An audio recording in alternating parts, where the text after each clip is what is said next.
Hello, today we are going to solve a problem on the law of conservation of momentum. And let's begin. Two hockey players, each weighing 72 kilograms, skating at a speed of 5.4500 meters per second, collide and stick together.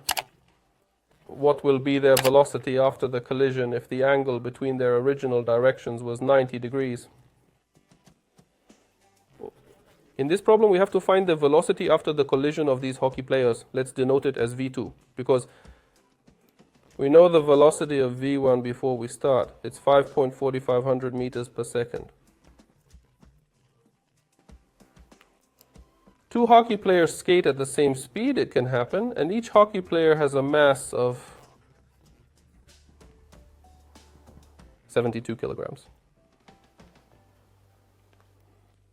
And it is also known that the angle between the direction of motion of these hockey players before the collision was equal to 90 degrees. Now let's see how this problem is solved. Given that the collision occurred between the hockey players and the nature of the collision, we can immediately understand what it was. Given the conditions of the problem, they are held together after the collision. That is, the collision turned out to be inelastic.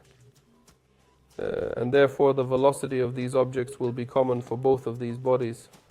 Let's show in the figure what happened before and after this interaction. So, before the interaction, these hockey players were moving with a velocity of v1, and the angle between the motion of these between the two athletes was 90 degrees. This is how the picture looks like before the impact. What happened after the impact? After impact, these hockey players are sticking together, so they're two bodies, but they're moving in some direction at some common speed. The question arises in which direction this movement will occur. If we look carefully at the situation before the collision, we can probably predict that, that by adding these two motions together, we'll get a resultant motion that's going to be in this direction. So assuming this direction will denote the velocity v2 and show its direction like this. So these hockey players will be traveling in approximately this direction. Now let's write down the law of conservation of momentum for this situation and show why these bodies move in this direction. We have the sum of the momentum of these bodies before the interaction. And we also understand that there is some momentum of the system after the interaction. In order to add up these two impulses, we can use the rule of vector addition. To do that, we can combine the origin of the vectors at the same point and then build up to a parallelogram. Let's do that. So the momentum of the first hockey player is horizontal, so we'll label it like this. That's P1. Second hockey player's momentum is directed in this direction and is P2. Now, in order to add up these two impulses, we build this figure up to a parallelogram. Given that modulo these impulses will be equal, we end up with a square. And the sum of these two impulses, the vector of the total momentum after the P3 interaction, is the diagonal of this square, directed again from the initial common point. This will be the P3. And as you and I realize, the momentum vector and the velocity vector will always have the same direction. So the velocity of these hockey players after the collision will be in that direction. So we have made a correct assumption. It remains only further to solve the problem taking into account this scheme. What does this scheme allow us to do? We can see that all these impulses have formed a geometric figure together. And the vector of the final momentum is a diagonal in the obtained figure, in this case a diagonal of a square. In order to find the velocity after the collision, we need to find the momentum itself after the collision. You and I see we can use the Pythagorean theorem in this case to find the given diagonal itself.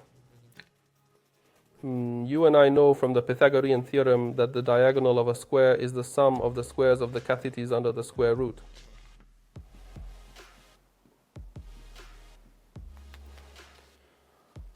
It remains only now to substitute here the value to describe the value of P3 itself. In this case, P3 once again is the total momentum of these two bodies, which means we have to add together the masses of these hockey players and multiply it by the velocity of these hockey players after the interaction. And that equals the sum of the squares of the pre-impact momentum.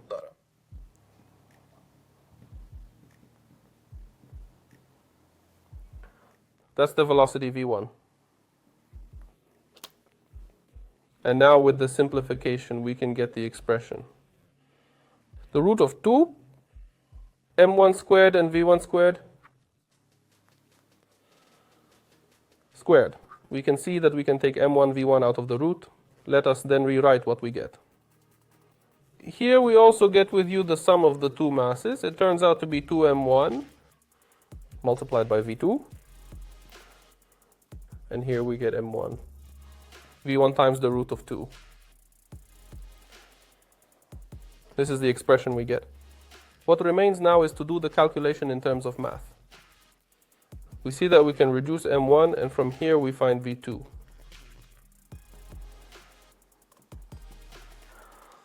We get that v1 times the root of 2. And divide by 2.